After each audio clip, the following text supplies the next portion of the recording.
Et vous y croyez au complot féministe ?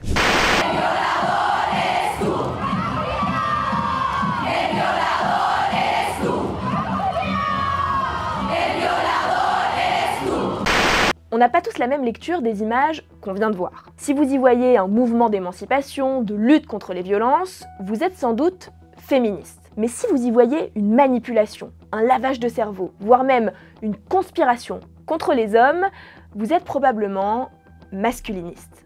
Quand on est masculiniste, on ne croit pas toujours à un complot. Né dans les années 80, ce mouvement cherche à diaboliser le féminisme en transformant la lutte pour les droits des femmes en entreprise de persécution dirigée contre les hommes. Et la persécution, ça plaît bien à la complosphère. Depuis une petite dizaine d'années, des influenceurs complotistes se saisissent donc de cette idéologie pour dénoncer une opération psychologique menée par les élites et les médias. Rockefeller started funding feminist campaigns in media, and as a consequence of the movement, women started entering the workforce and leaving the home. Children would then be separated from their parents and sent to Rockefeller-funded schools to be indoctrinated by the state.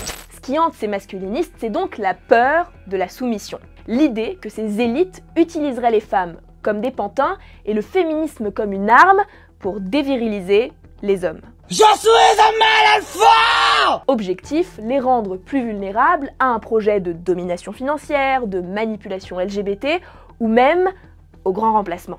Dans plusieurs vidéos, l'influenceur Aldostérone nous dit par exemple que le féminisme participe au génocide blanc en essayant de remplacer la population européenne par l'immigration. Bah oui, pour lui, si on améliore la condition des femmes, on détruit le modèle familial traditionnel et donc on empêche les blancs de se reproduire. J'ai un petit fond misogyne, hein. Qu'est-ce que vous voulez que je vous dise? Alors bien sûr qu'on a le droit de critiquer le féminisme, d'avoir peur de certaines idées ou des changements qu'il implique dans la société. Sauf que le masculinisme, c'est pas de la peur, c'est de la paranoïa. Dans la réalité, on peut pas vraiment dire que le féminisme opprime les hommes. C'est même tout le contraire. En 2023, 85% des victimes de violences conjugales étaient des femmes.